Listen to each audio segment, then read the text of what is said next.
Welcome to the Build Your Reiki Business podcast. I'm Christian of Standing Stones Healing, founder of the Reiki Business Collective and creator of the Build Your Reiki Business program, sending blessings and best wishes to your Reiki business.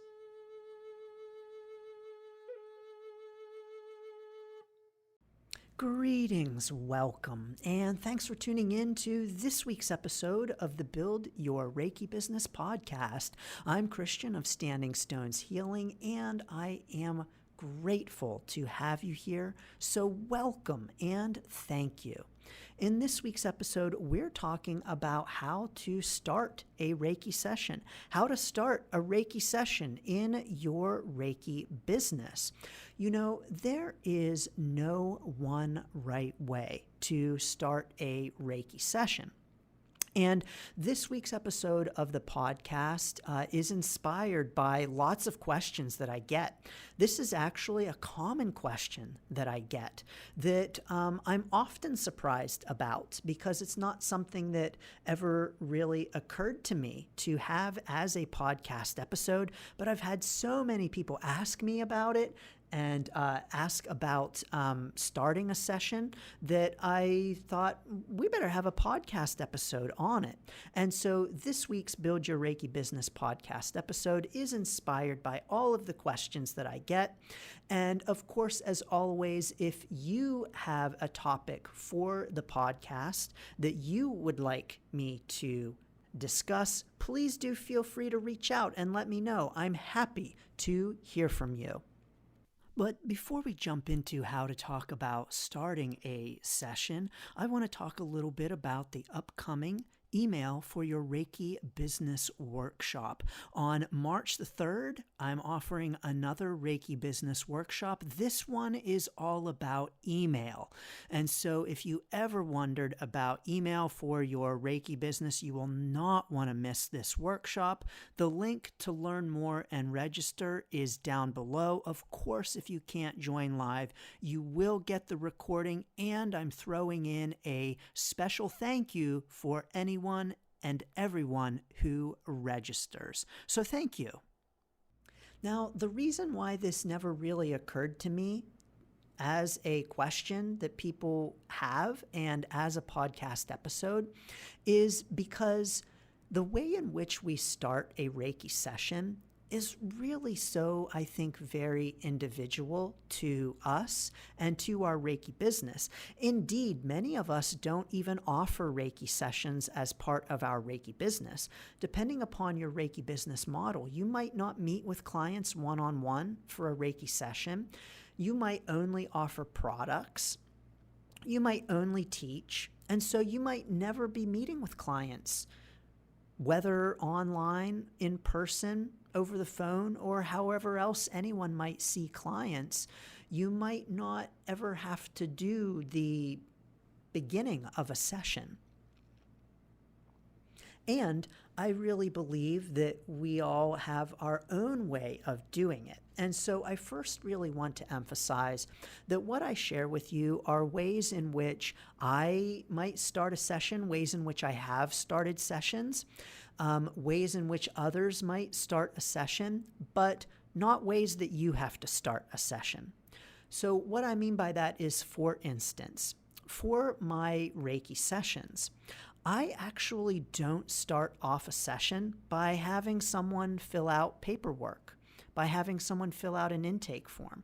This is something that is very common for a Reiki session, is to have someone fill out an intake form.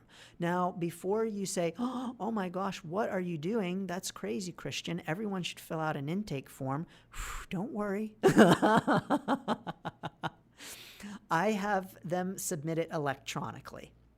So I have clients complete electronic intake forms where I ask them the questions that I need beforehand, and I will disclose that I ask fewer questions than many practitioners might ask on an intake form, but I have them do it before the session.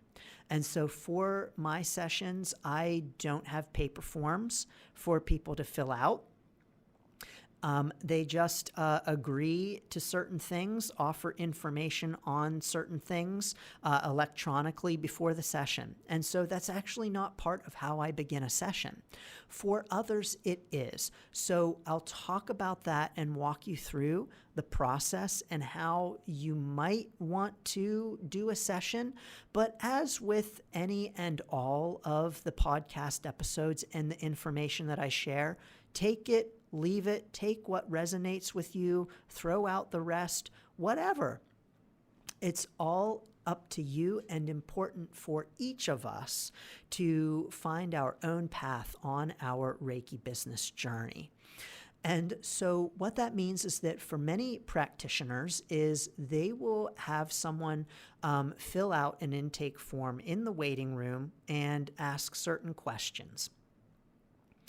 And then once someone comes into the office space, the Reiki room, they'll sit down with them and say to them, oh, let's have a look at your intake form, especially as a first session, and discuss the intake form. And maybe not discuss it in detail, but to just pull things out that they want to note. Now, I will do this in my sessions where, as part of the intake process, I will ask them if there's anything in particular that they are setting up the session for. And so is there something that in particular that they are seeking assistance with, maybe a particular kind of pain, emotional challenges, or whatever the case might be that has them seeking Reiki in the first place. And so I note that before the appointment. And then when it comes to the introductions in the appointment, I will say to them something like, so I noticed on the intake form, or I noticed in the questions that, and then fill in the blank with the thing that they were seeking guidance, assistance, help with Reiki on. So I noticed in the questions that right now you're experiencing some whatever it might be. I see that right now you're going through a breakup and you are looking for some help dealing with some of the emotional challenges of the breakup. That's a common thing that I might see someone for in my Reiki practice.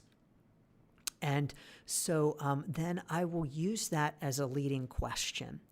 And, I might just leave it at that and say, oh, I see that in the questions, and then just stop and allow them to say whatever they want to say and whatever comes next. And doing that in an open-ended kind of way just allows the client to offer what they want to offer, to allow them to fill in the blank, so to say, and allow them to share what they want and what they're comfortable with.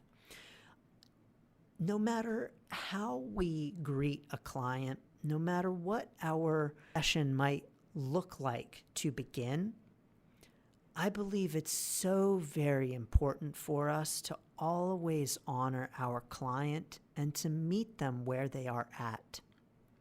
And so to allow them to provide as much or as little information as they want.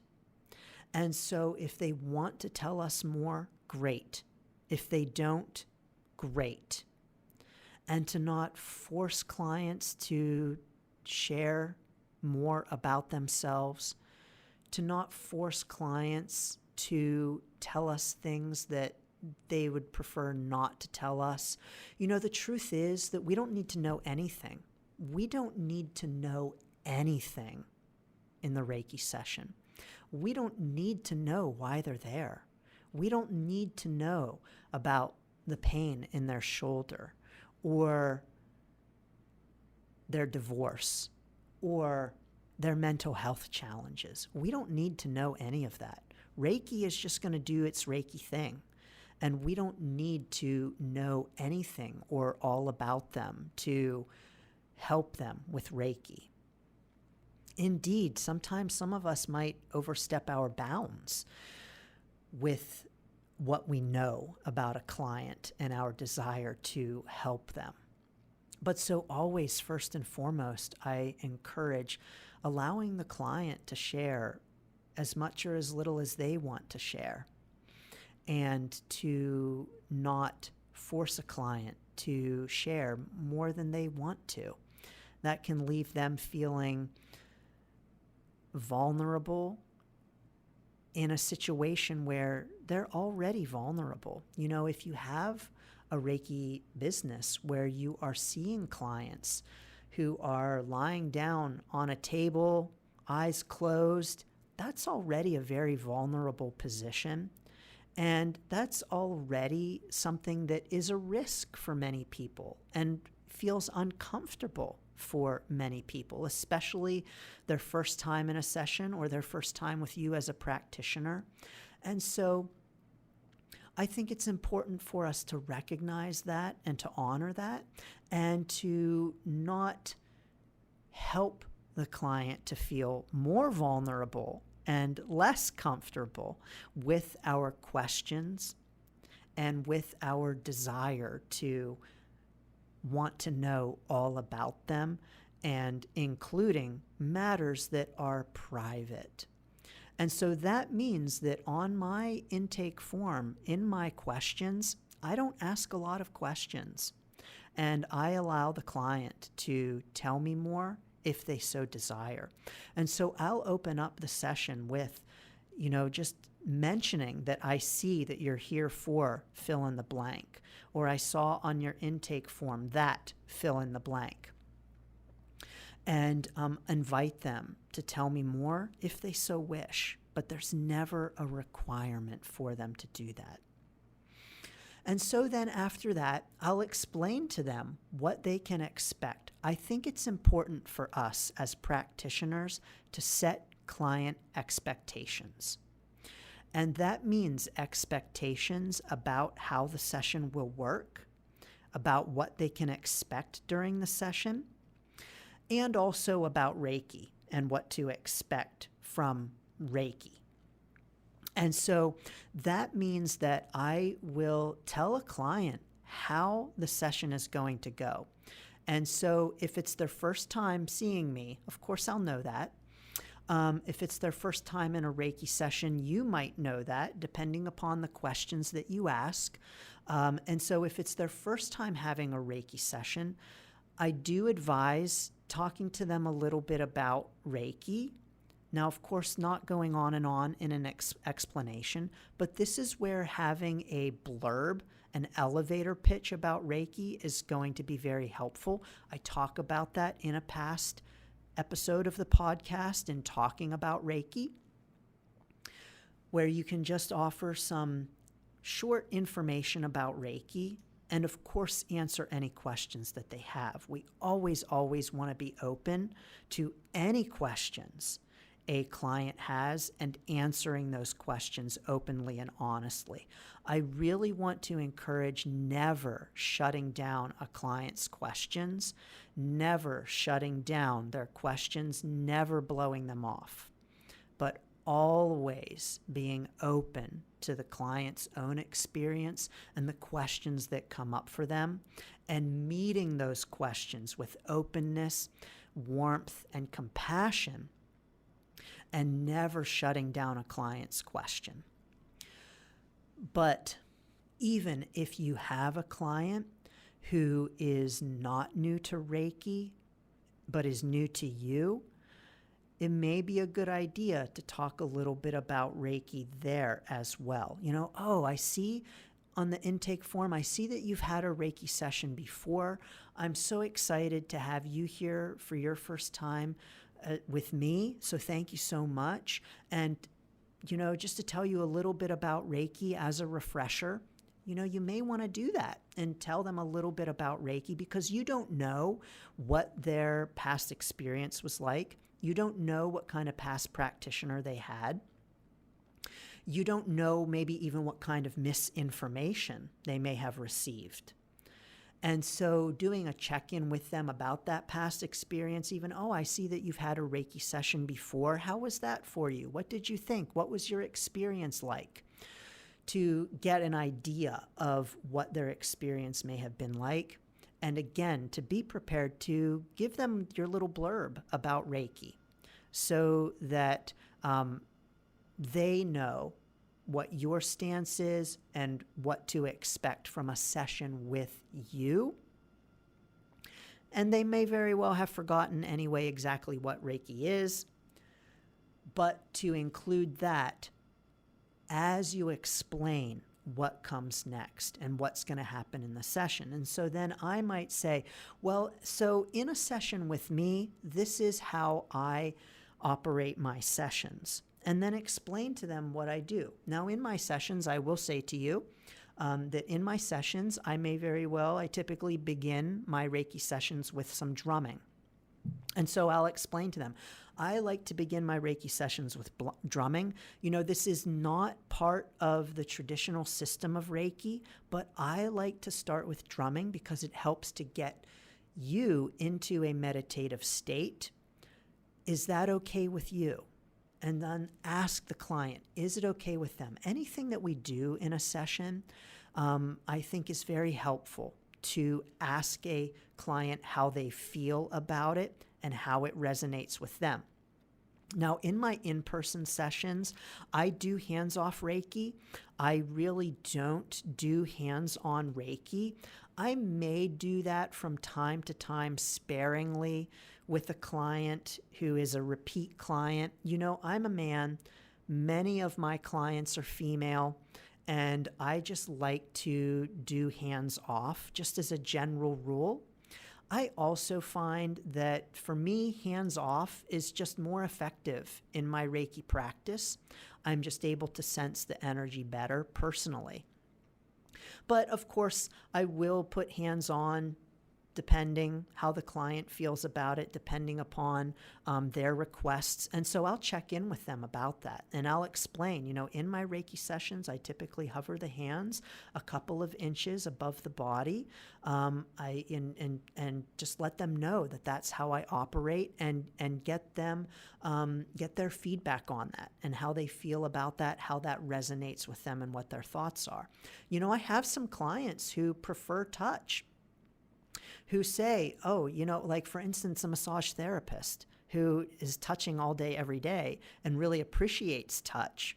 And so I'll know that client is actually going to prefer touch. There are still some places I may not touch, of course, but that I know that client might prefer touch at in certain instances.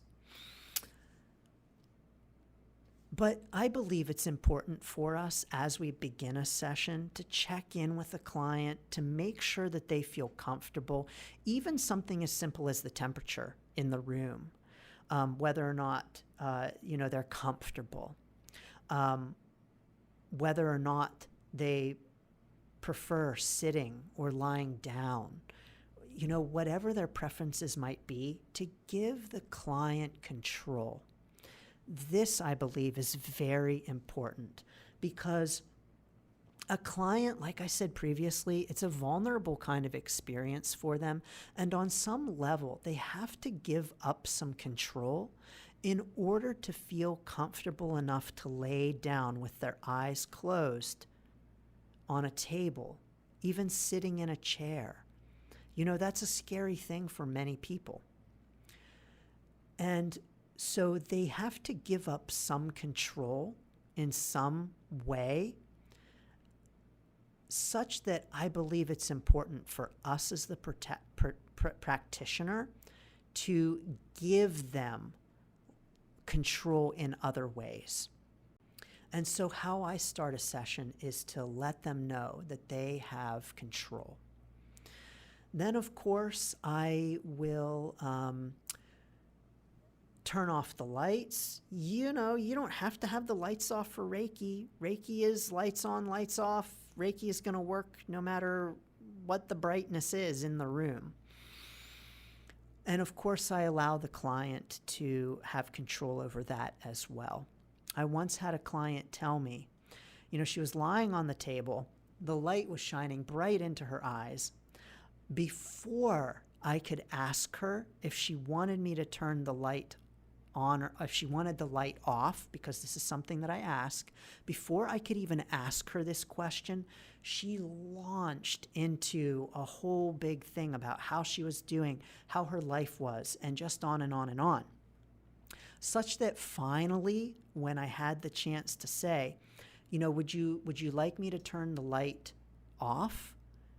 She said, yes, I want the light off because the light on shining in my face is traumatic for me. She had actually revealed to me that she had been abused in her youth, and the light was the place that she looked to where her attention would go in those moments.